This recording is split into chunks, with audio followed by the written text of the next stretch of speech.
Welcome back for another lesson. I am Ms. Bond, and today we will focus on cause and effect through scientific texts. Let's get started. Scientific texts are informational texts that tell facts and scientific ideas. People read scientific texts to understand scientific topics. A scientific text tells you what is happening and how and why it is happening. This helps us understand how two or more events or ideas are connected. You can understand how scientific facts are connected through cause and effect relationships. Cause and effect relationships include why something happens because of something else, and then the effect, what happens, what is the end result. To explain relationships between scientific texts, ask yourself, what happened and why or how did this happen? The effect is what happened, so a tornado struck, and the cause is why it happened.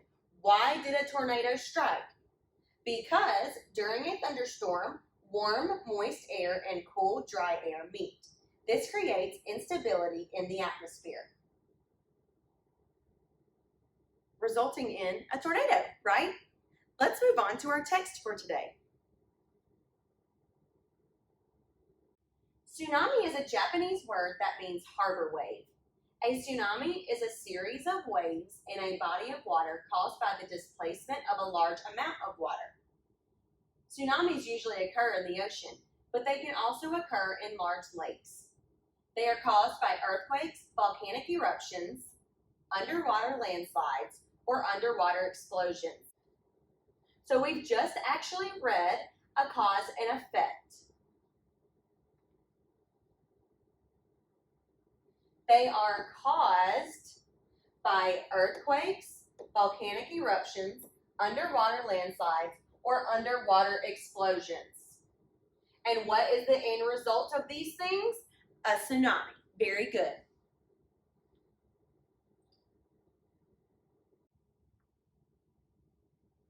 The wavelength of a tsunami is much longer than a regular wave. So a regular wave, we can be in the water with a regular wave when we're at the beach someday, but when a tsunami strikes, we cannot be in the water. It's much, much too large. A tsunami often looks like a quickly rising tide. Tsunamis usually occur in a series of waves. They can last minutes or hours. Waves can be as high as 100 feet. Wow.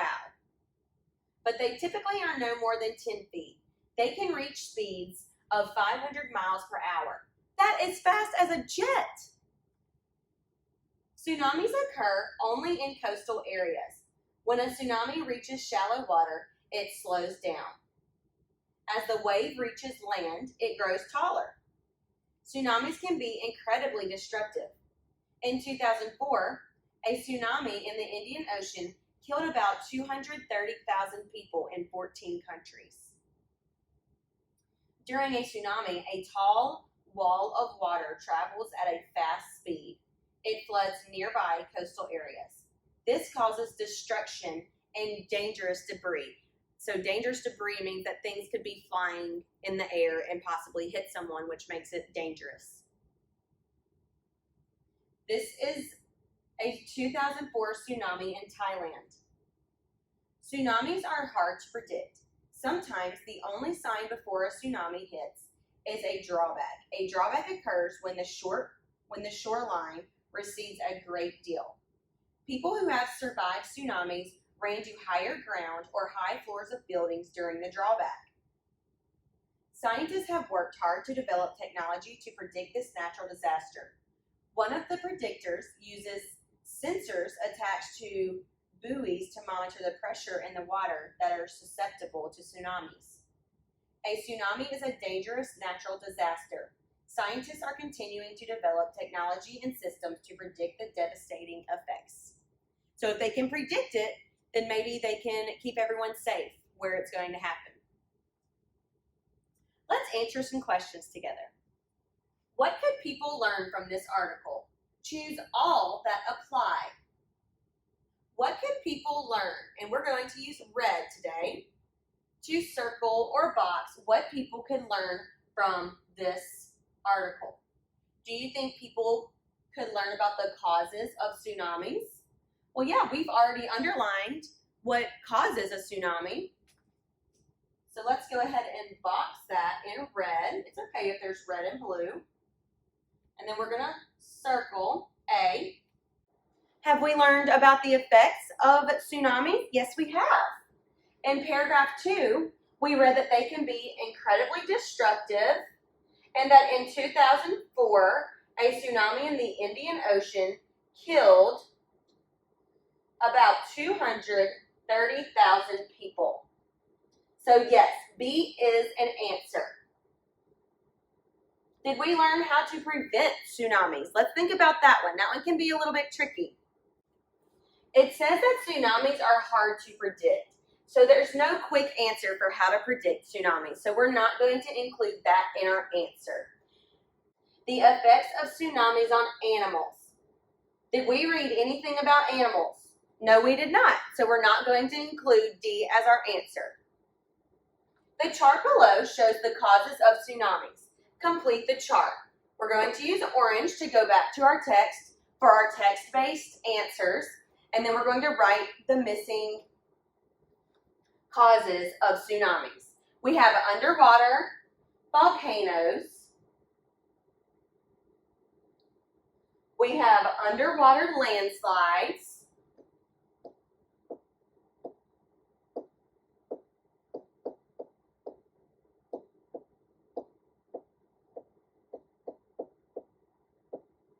And this goes back to what we underlined right at the beginning.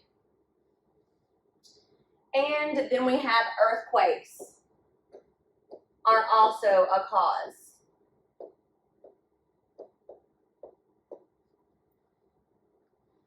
How are tsunamis different from regular waves? Let's go back and highlight this in yellow, and then I'll switch back to black to write in our answers. Waves can be as high as 100 feet, but they're typically 10 feet. They can reach speeds of 500 miles per hour. That is fast as a jet. So we're going to include that in our answer. We're going to start by rephrasing the question. The question is, how are tsunamis different from regular waves? Well,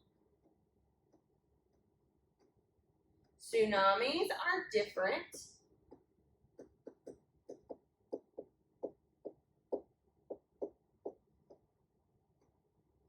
from regular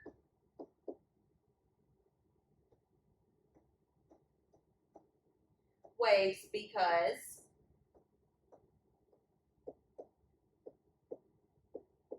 they can be 10 feet to 100 feet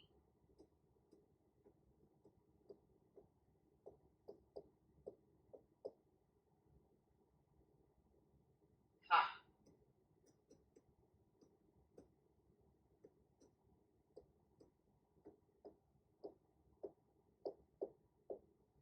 They can also reach speeds of 500 miles per hour.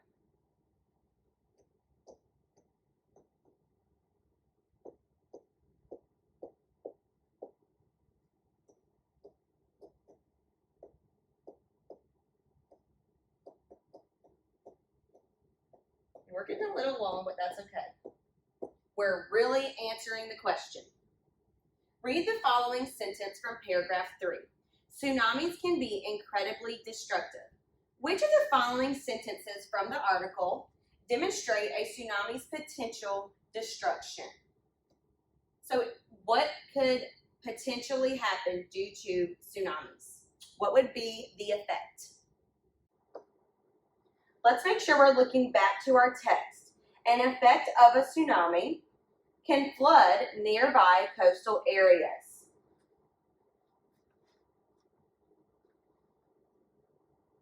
And we're going to underline that right here in paragraph 3. That tells me that B is definitely an answer. We're not going to answer based off of our memory. We're going to make sure we're going back to the text for our text-based answers. During a tsunami, a tall wall of water travels at a fast speed. Yes, definitely. And we just wrote a lot about that right here.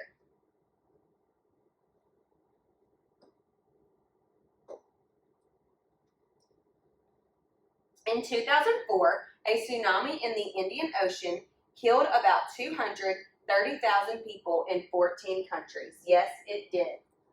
And we're going to go ahead and just underline that right here. And make sure we have D as our answer. Okay? Very good job today. That's all we have for today. I will see you back here next time.